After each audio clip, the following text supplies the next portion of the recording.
Hare Krishna devotees, welcome to the Srimad Bhagavatam Stuti series. Today's shloka number is shloka number 41 of chapter 8, canto 1, where Kunti is glorifying the Lord.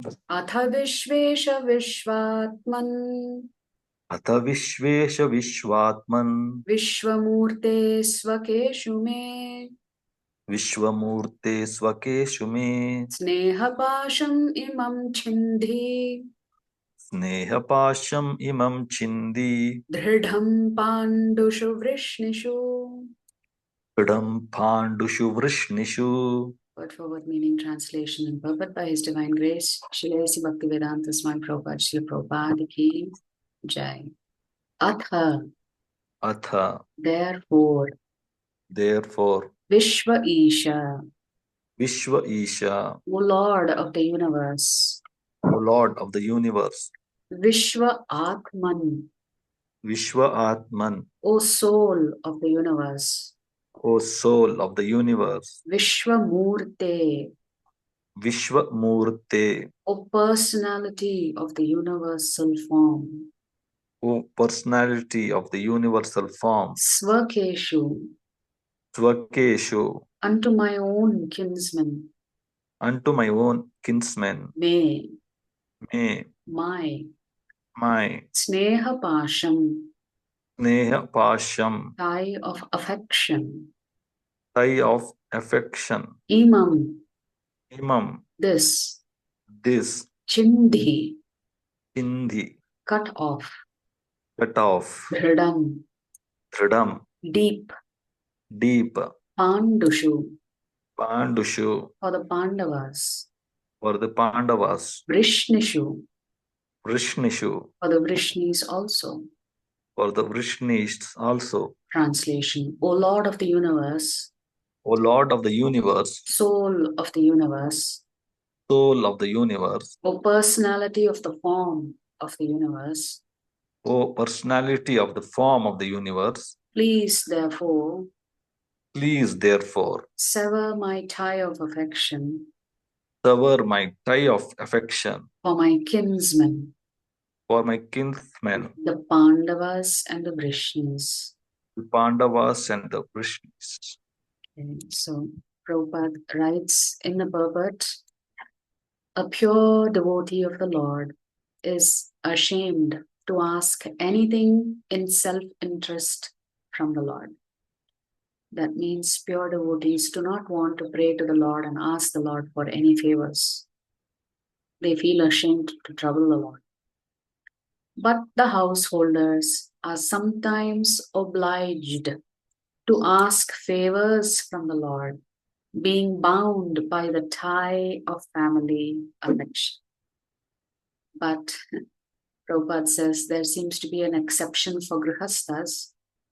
Grihastas, because they are engaged in family life, they have family ties, they have family affection for each other. They feel obliged, compelled to ask the Lord to protect their families, to protect themselves, etc.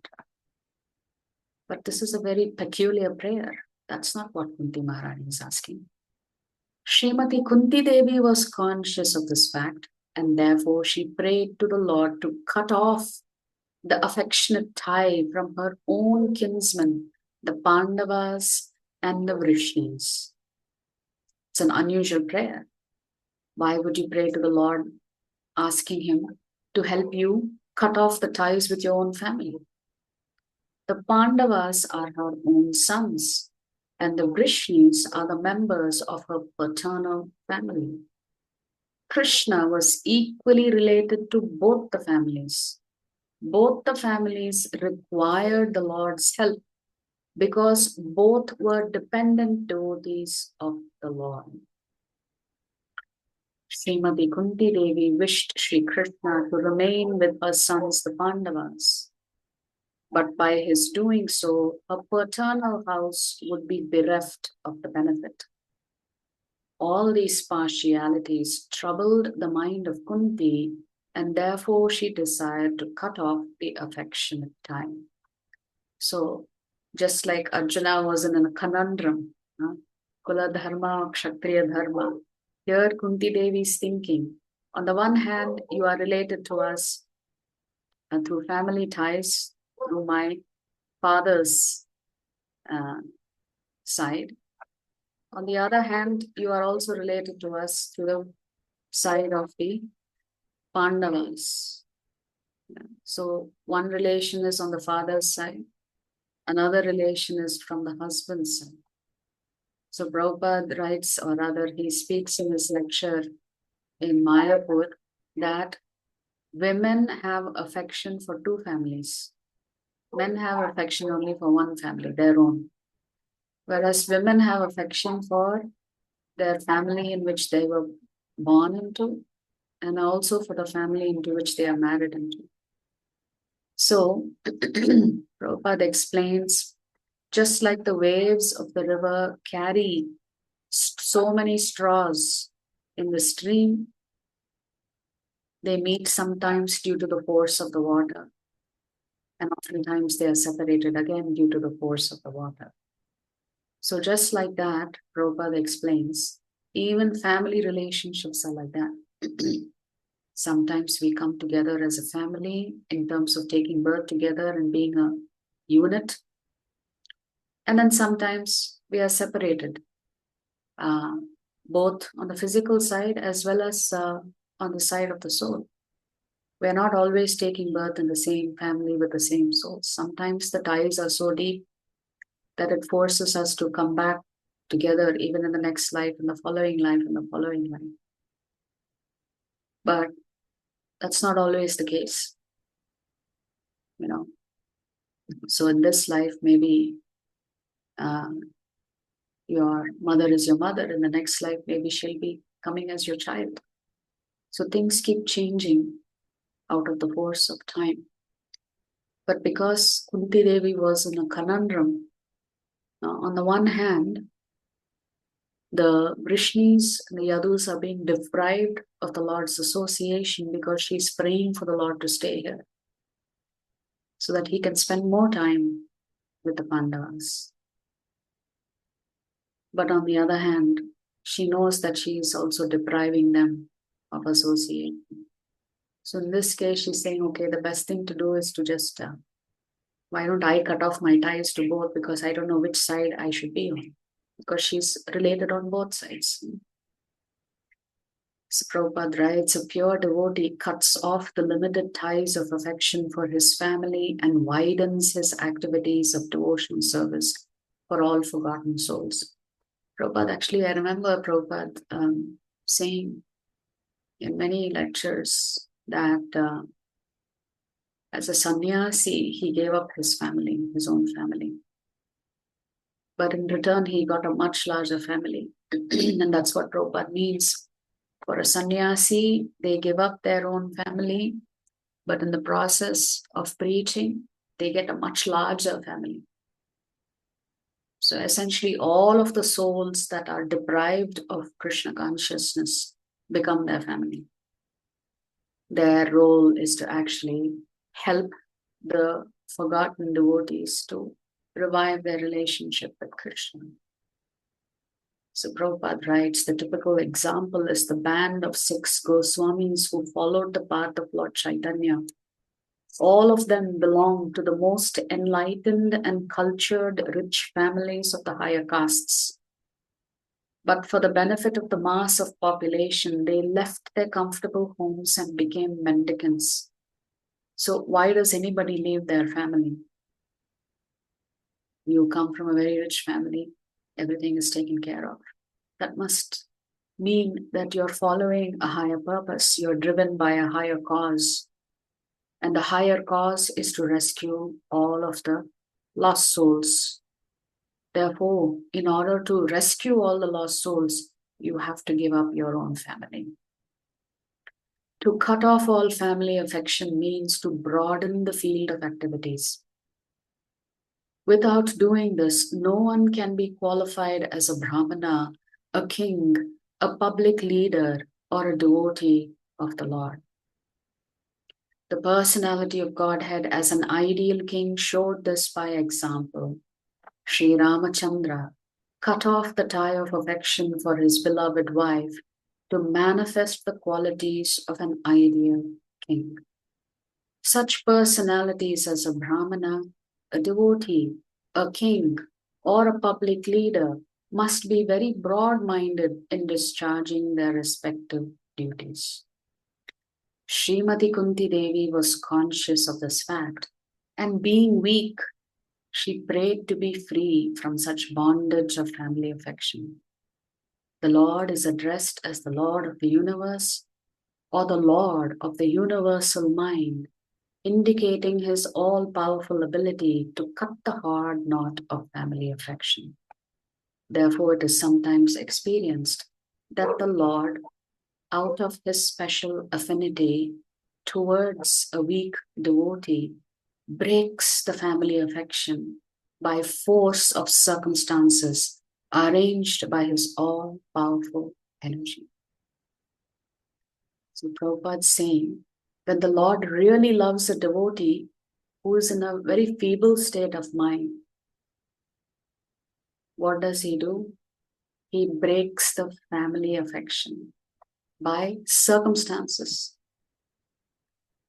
And this is the Lord's personal arrangement for that devotee.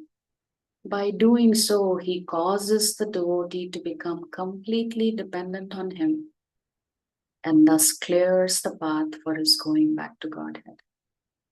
So, our mundane mind thinks that when the Lord does this, he must not like us, he must not love us, he is punishing us.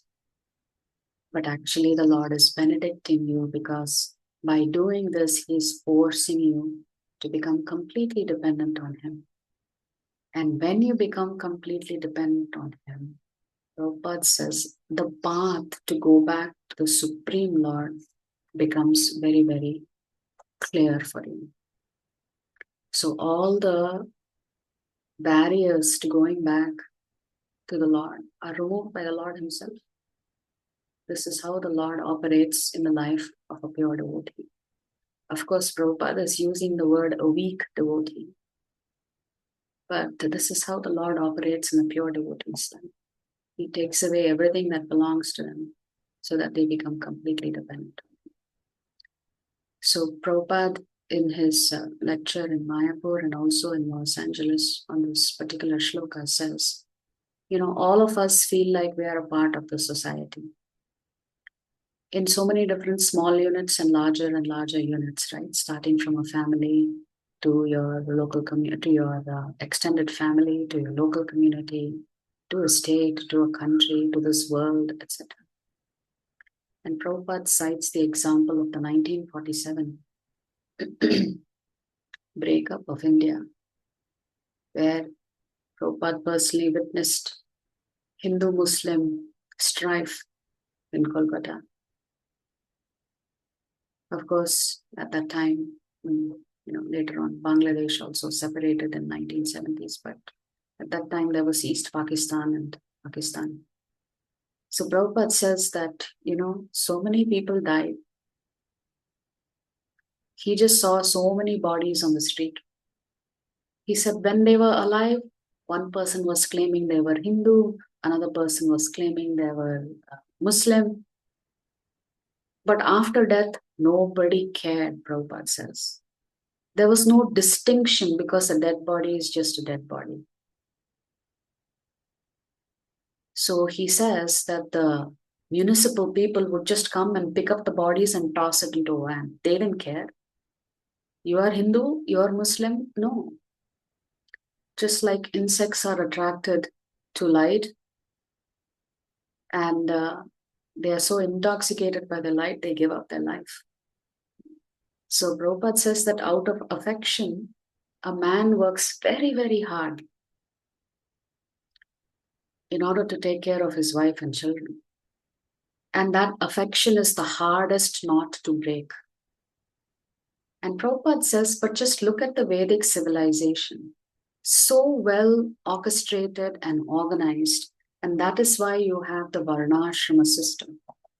In the Varnashrama system, after your children are grown up and married, the husband and wife are supposed to go away from home, cut their ties, to their sons and daughters, grandsons, granddaughters, etc. And they are supposed to stay aloof from their family members. And Prabhupada says, initially the wife also goes with the husband to help him lead a secluded life. Then when the husband is ready to take sannyas, then the wife goes back to stay with the son. That is the system. So all grihastas, the husband is supposed to take sannyas. Now, to achieve that level of sannyas, Prabhupada says you have to have that level of purity. So you have to come to that Brahmanical stage. Of course, for Vaishnavas, this is not applicable. And Prabhupada says, it's the first time I heard this, but Prabhupada says, my Guru Maharaj used to say, commit civil suicide. What is the civil suicide? To voluntarily give up your family. And Prabhupada says, this civil suicide is compulsory in Vedic culture. And then Prabhupada explains beautifully, you have the 4 varnas and you have the 4 ashrams. So now hear what Prabhupada explains. The Brahmana has to observe all 4 ashramas. What are the 4 ashramas? Brahmacharya, Grihastha, Vanaprastha, and Sannyasi. So if you are a Brahmana, not by birth, Gunakarma Vibhagashaha, the Lord says. So for a Brahmana, all 4 ashramas are compulsorily meant to be observed. Okay, what if you are a Kshatriya? If you are a Kshatriya, Prabhupada says you have to observe 3 of the ashramas. Brahmachari, Grihastha, and Vanaprastha. That means Kshatriyas cannot take sannyas. What about Vaishyas?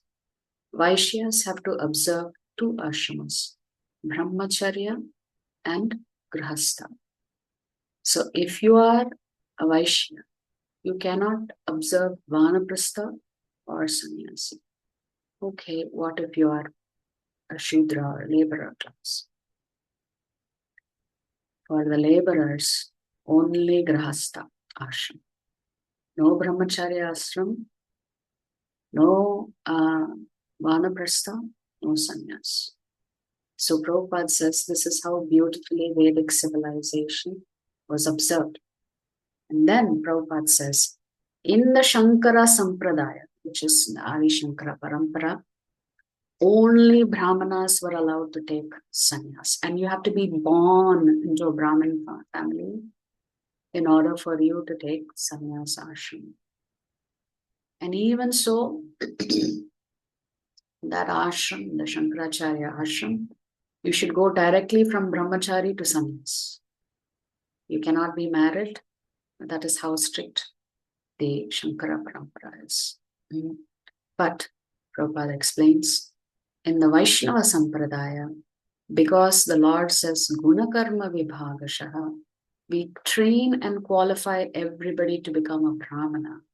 And therefore, sannyas is offered to anybody who's exhibiting Brahmanical qualities. And then Prabhupada says, my own God brothers criticized me time and time again, saying, I'm giving sannyas to Mlechas, all of this Western disciples. But Prabhupada says they don't understand.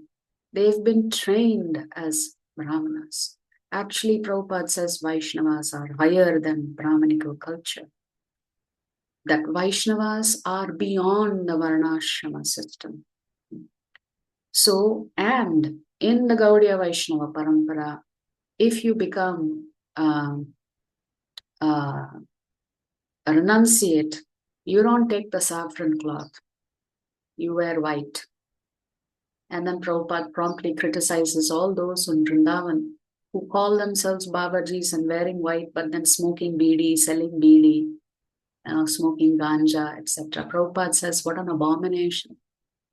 They are wearing white cloth of a Babaji, but they are not adhering to just the basic principles. Of course, this is Prabhupada's basing his observations. And then he asks his disciples, have you seen these Babajis in their shops? They are selling tobacco. They are selling beedies. He says, is this our culture? So Prabhupada says, the Vaishnava position is not a very easy position because they are above the Brahminical culture. They have to have all of the qualities, including love for Allah.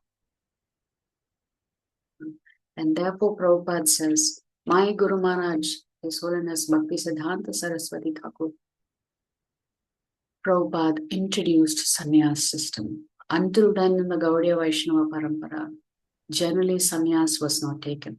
Everybody became a Maharaj by just renouncing their family. But they didn't take the saffron cloth, they did not take the sannyasi danda. So, and then Prabhupada explains very nicely. What does religion really mean?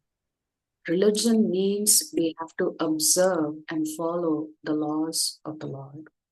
Just as much when we say a state means we have to follow the laws of the state.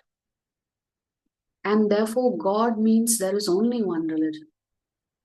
And that one religion is we have to follow the laws of the Lord. So just like the state makes the laws, we do not. When we say religion, the laws are made by the Lord. We do not and we cannot make our own laws.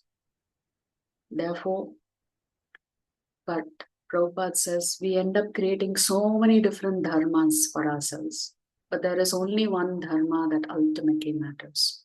And that dharma is what laws the Lord has set up, that we have to follow. Therefore, bhakti means we have to be free from the attachment of this material world and become attached to Krishna. So in order to become attached to Krishna, you have to give up attachment to your family. That is the essence here, and that is exactly what Kunti Devi is saying. My dear Lord, please sever my affection to my own relatives. Then I can always be meditating upon you. Because the two don't go together. You cannot have a happy family life and also be practicing wonderful Krishna consciousness. So you cannot have a materially happy life and also be Krishna conscious at the same time. If you like our videos, please subscribe to our channel and turn on the bell notification. If you'd like to join our classes every day, please check the details in the description section of this video. We look forward to serving you.